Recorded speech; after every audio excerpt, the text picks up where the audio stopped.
All right, so this is going to be our last section of college algebra. And so this is a really cool topic that we could spend a whole unit on. And there's actually a class devoted to this topic that you could actually take if you were going to be a math major. But we are required, it's part of our outcomes for college algebra. So we have to kind of at least introduce this topic to students. And so this is 6.1 solving systems of linear equations in two variables with matrices. So this can get more complicated. There could be more than two variables. Really, it could be unlimited if you really wanted to. And same thing with the equations. You could have more than two equations. You could have three, four, and so on. But once again, this is going to be kind of an introduction, so we're not going to get too crazy. And some of this stuff should be familiar from previous courses that you've taken in math. So let's just kind of start with defining a couple things here. So a system of linear equations is a set of two or more linear equations containing two or more variables. Okay, and so I will give some examples down below in just a second. Then right here it says a solution to a system of linear equations with two variables is an ordered pair that satisfies each equation in the system. So what we're looking for is a common point that the two lines share. So if you look down below right here, we have a point right here, okay? And so I'm just going to kind of make up two equations. It's probably not going to be perfect, but to kind of represent those two lines. So this blue line right here, let's say that's probably going to be something like y equals, oh, I don't know, something like x minus, let's see, 1, 2, 3, 4. Let's say 4. And so if you notice, I have my y-intercept at 4, and my slope is basically a 1, positive 1, so I'm going up like this. And then for my purple line, that would be something like, let's say y equals negative x minus 2, okay? And so that's this purple line going right here. Now I have a negative slope this time, a negative 1 slope. And so they share this common point. And what that common point is that if I were to let x equal 1 for either equation, whether I plugged it into the top one or the bottom one right here, the result would come back as negative 3 for the y value. And so that's where they intersect. So this is the common point that satisfies both equations right here. And so you can plug it in and see 1 minus 4 is negative 3. Negative 1 times 1 is negative 1. Negative 1 minus 2 is also going to give you a negative 3. So that's the common point that they share. And we're going to limit this to only two equations with two variables, but you could get into three equations, and you could even throw in three variables if you wanted to, and then you would be dealing with a three-dimensional instead of just the Cartesian plane right here. And so but like I said, we're going to kind of just introduce this. And so this is going to be the most common one that we see, but sometimes the lines might not intersect. And then other times the lines can be on top of each other like this. Okay. So this last bullet down here that I kind of skipped, I probably highlighted it as I was going through this, but let's see. To find a solution of a system of a linear equation, you need a point that each line has in common. That's what I just kind of went over right there. In other words, you need to find the point of intersection. So that's what I was kind of discussing. So this is what's going to happen most of the time, but these other two parts can happen also. And so let me give you an example of an equation for this. So this purple line could be something like y equals, let's say, negative x minus, let's say, 5. I don't know. And then this blue line below it, or this kind of teal color right here, would be y equals negative x. Oops, I meant to put that as a plus 5, plus 1. And so what's going on here is they have the same slope. They have the same slope. Their same slope is negative 1. So they're both sloping downwards. And so they're parallel. They're parallel to each other, but one has a y-intercept at 5 and the other one has a y-intercept at 1. So they never intersect. So they don't have a solution, right? They don't intersect. They don't have a point of intersection. So this one would be no solution. Then there's another case where the two lines are actually just right on top of each other. So an example of this would be something like y equals, um, let's just say x plus 3. And that's fine, right? And the other equation could be something like 2y equals 2x plus 6. And so they might try to disguise it a little bit, but those two equations are actually identical. One is reduced and one is not reduced. If I were to divide everything by 2 right here, then it would be the exact same equation up here. So sometimes you won't be able to tell that they are the same equation, but they are once you simplify it. And this is a pretty simple example. Sometimes they'll be a little bit better disguised than what I did here. But anyways, when this happens, they have infinitely number of solutions because they share every single point. They share an infinite amount of points. Okay, so that's kind of an overview of what's going to take place. And you've probably done this before dealing with these equations, maybe doing a thing called substitution or elimination, but we are not going to do that here. We're going to do another method. We're going to use matrices. And it's kind of similar to the elimination method. And so once again, let's kind of define some stuff of what's going to go on here on how we're going to do this. All right, so right here, matrices serve as a shorthand for solving systems of linear equations associated with a system. So here's an example of an equation. So you'll notice all my examples, I kind of had them in the form of y equals. Well, with matrices, you actually kind of want them in this format where you have your x's, your y's, your equals, and then your constants on the other side. So you want to have them in standard form like this. Okay, so what we're going to talk about is matrices. Well, how do I write one? Well, what we're going to do here is the coefficient matrix and constant matrix and augmented matrix. So the coefficient matrix are the coefficients. Those are the numbers in front of the variables of x and y. So you'd have 2, -3, 1, and 2.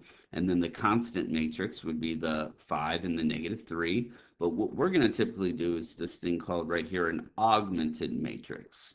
And that's where you kind of put all the numbers there. So you just list all these numbers: 2, -3, 5, 1, 2, and -3. And so if you remember when we did synthetic division, this has nothing to do with that, but it's kind of sort of that same idea that we're going to remove the variables for a moment and do a couple operations to get it in a format that we like, and then we'll put the variables back at the very end. So it's kind of similar into that as far as like being a shorthand. We're going to remove the variables, make life a little bit easier with what we got to do what we need to do, then put the variables back.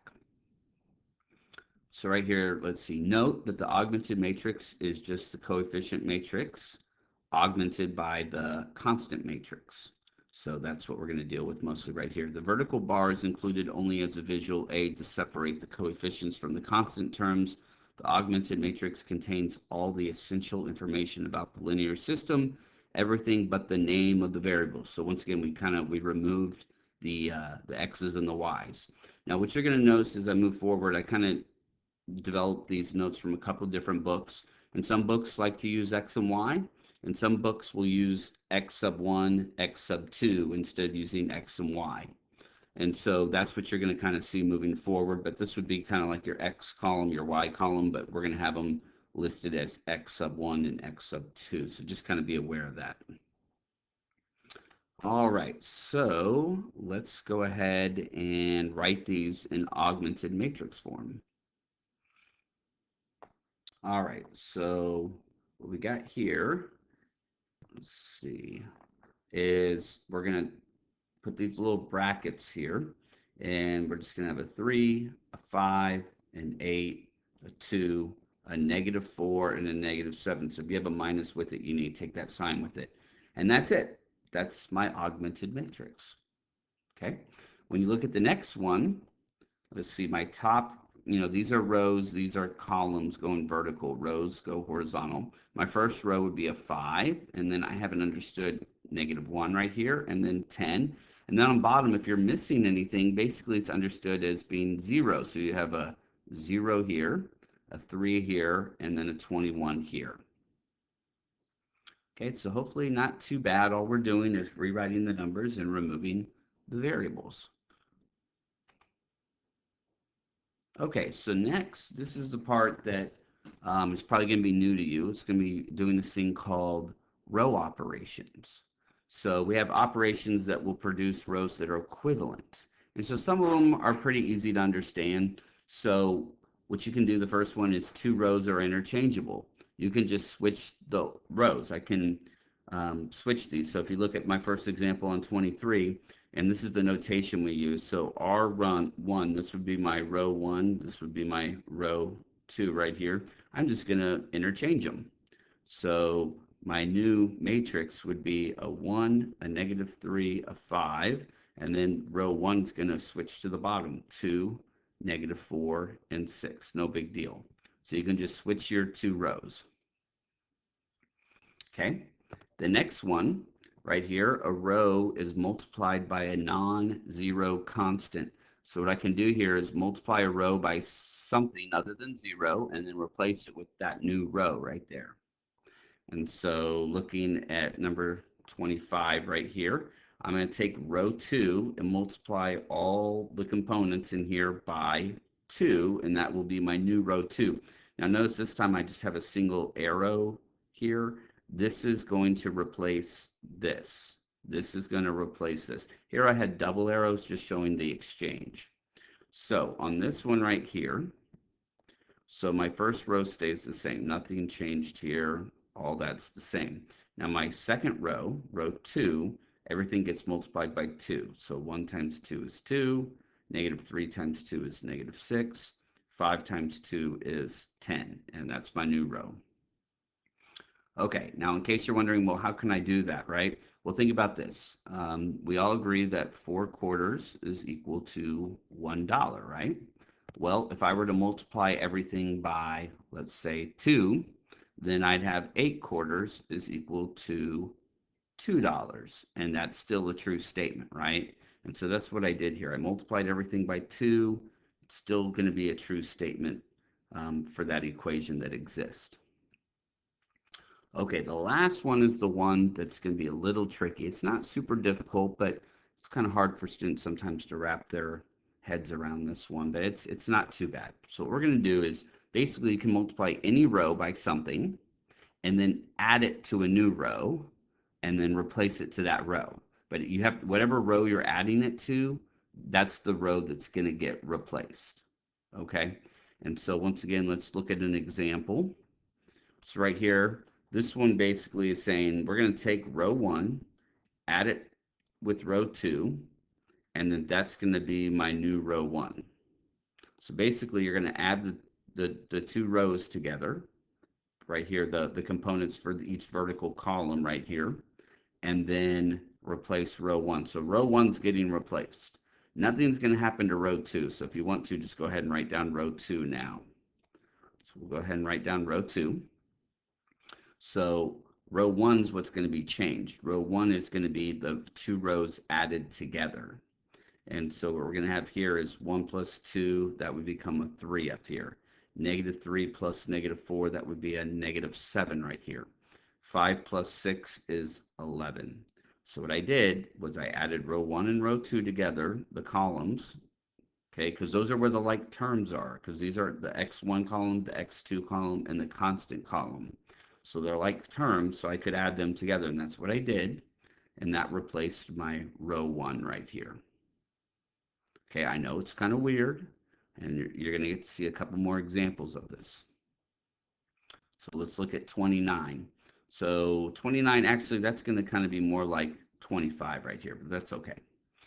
We'll see another one like that, other one in a second. So what we're going to do here is we're going to multiply the row 1 by -1/2, and then that will be my new row 1. So once again, I'm going to rewrite row 2 first because nothing happened there. So let's go ahead and just rewrite that because nothing happened there. Okay. Now, row 1, my new row 1 is going to be -1/2 of the original row. So all these values, basically, I'm going to divide them by -2 essentially, because if you multiply by a -1/2, you're basically cutting it in half and changing the sign. So let's see. -1/2 times 2 is going to be -1. -1/2 times -4 will be a +2. And then -1/2 times 6 is going to be a -3. Okay. All right. So once again, try not to overthink this too much. Like I said, it's kind of, it has nothing to do with synthetic division, but the idea is kind of the same. You remove the variables, make your life a little bit easier. What you're doing isn't super hard. It's a little weird. And the thing is, you'll get understanding with time. And the only problem is we don't have a lot of time to spend on this topic, unfortunately, because it really is a really cool topic. But we at least kind of want to get down some of the fundamentals here. So let's look at 31 here. And so what we're going to do is we're going to multiply row 2 by -1, add that to row 1, and that will be my new row 1. So we're going to add the two rows together, but first you're going to have to multiply row 2 by -1. So that's kind of weird, but let's go ahead and do it. And so remember the bottom row in this example, once again, nothing is changing to row 2. We're using row 2 to help us, but it doesn't, the result, the arrow that we're pointing at, this is the new row 1. So something's happening there. So I'm going to go ahead and write all this down. Give myself a little bit more space. All right, so my row 2 stays the same. And then let's see, row 1, I'm going to add the opposite of row 2 with it. So I got to do the opposite of these and then add it to the row 1. That's what this essentially says. So -1 plus 2 is 1. +3 plus -4 is -1. -5 plus 6 is 1. And there we go. All right, let's see what we got next. Okay, so now basically we just got done reviewing how these row operations work. Now we're going to kind of talk about, okay, what's the strategy here? What are we trying to accomplish with these operations? So solving a matrix using an augmented matrix method. Solve using augmented matrix methods. So first thing you do is write your system of equations in the augmented matrix form. You basically remove the variables for a moment. Okay, and then this is our goal. This is our goal. Our goal is to get ones going diagonal from the upper left to the lower right, and then zeros everywhere else. And this would be true even if it was a bigger matrix, even if it was a larger matrix than what we're dealing with. You want those ones going diagonal and zeros everywhere else. And so luckily for us, we're going to keep it pretty simple. We're just going to stay with these two equations with two variables. And so once you get it into this format, what happens is basically you know what x1 equals, because what we do is we'll put the variables back. So we'll have x1 plus 0 of x2 is equal to m, and then on bottom we'll have 0 of x1 plus 1 x2 is equal to n. And what happens is those zeros just kind of cancel that stuff out, and you're left with that x1 is equal to whatever m is, right? Whatever that number is. And then x2 is equal to whatever n is in that example right there. And actually, they wrote down what I just had. But anyways, so that's how we're going to do that. Okay, so our goal, once again, to get ones going diagonal. In the order you do it, I'll tell you right now, because we're going to do it in a minute. But what your goal will be to do is to get a 1 here, then a 0 here, and then a 1 here, and then a 0 here. So you're basically going to go counterclockwise. You're going to start in the upper left-hand corner, get a 1, 0, 1, 0. And don't start getting too concerned. It's not going to be that bad, I promise. But before we do that, though, we need to look at our possible outcomes of what can happen when we do this. Okay, so possible final matrix forms for a system of two linear equations and two variables. So this is the one that we're going to get most of the time right here. We're going to get exactly one solution. That's where the lines intersect. Okay, so if you remember, that's where our lines are going to intersect, and we have one solution. Okay, and so right here, here's an example of this. So this would mean that x1 is equal to -4, and x2 is equal to 6 right there. Okay, then here's the case where you get an infinite amount of solutions. And that would happen if you get zeros all on bottom right here. If you get zeros going across the bottom, so as you're doing your process, if somehow You get your 1, and then you get your 0 here, and then, oh, you get a 0 here by accident. Like, it will just happen naturally. Then, and a 0 here. Very important that that's a 0 too. Then what happens is that's going to be the infinitely many solutions. And so you're going to have the lines that are going to be on top of each other. Okay. And so when you're doing your homework, you'll have an option for infinitely many solutions. And so that's what you would choose. And then our last case will be same thing where you start doing this, you get a 1 here, and then you get a 0 here, a 0 here, but then the third one is not a 0. Your constant is not a 0. Then you run into that no solution case. And so what's going on there is the two lines are parallel. They're parallel to each other like that. Okay. Okay, so I'm sure we're probably still a little fuzzy, but what we're going to do in the next video is start working some of these examples. And a lot of times once you get kind of past the definitions and all that kind of stuff and you actually start applying it, that's where the understanding will begin. So we'll do that in our next video.